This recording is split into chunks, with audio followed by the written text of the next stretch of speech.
More than 100,000 people have now had to be evacuated in eastern Pakistan due to severe flooding. Well, the monsoon season, which begins in July and continues through to September, has inundated swathes of Punjab province, where the Sutlej River has burst its banks in some areas. Well, this time last year, Pakistan was also hit by massive flooding, which resulted in the deaths of more than 1,700 people. Well, let's get the latest now from France 24's Shahzaid Wahala, who joins us from Islamabad. Shahzaid, what's the latest you're hearing about the situation there in Punjab? Well, evacuations continue in the Punjab province, where hundreds of rescue workers are working 24/7. Currently, there are more than 400 boats and at least 1,400 rescue workers carrying out evacuation missions. More than 100,000 people have been evacuated. Hundreds of villages are flooded, and thousands of hectares of farmland around the Sutlej River has come underwater. 16 people have been killed and 36 are injured. The recent floods have been caused by heavy rains in neighboring India, after which the Indian side has released tens of thousands of cubic meter of water into the river Sutlej, one of the 5 rivers that flow from the Indian side into Pakistan's Punjab region. This situation has been going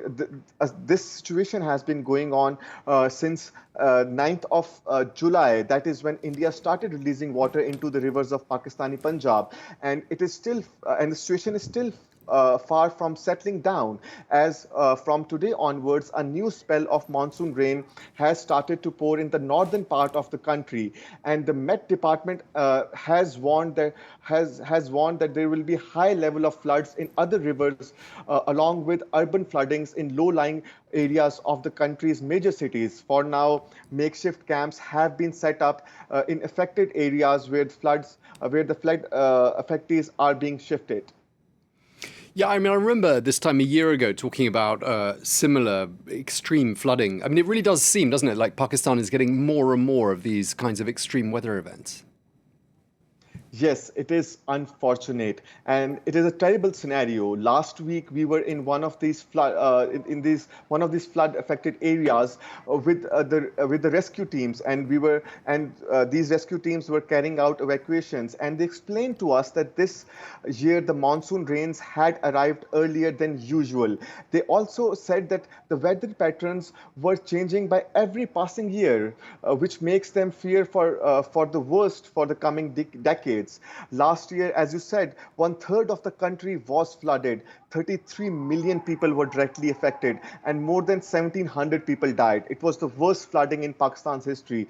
Pakistan, is on the forefront of climate change. Although it contributes less than 1% of greenhouse gas emissions, it is bearing the full brunt of global warming. Glaciers in the north are melting faster, causing rivers to swell and flow across the country, and monsoon rains have become more intense. It's a trend that the country can do nothing about except to adapt its infrastructure. But that is also very difficult, especially for Pakistan, as the country has very limited resources available, and it is also facing a serious economic crisis.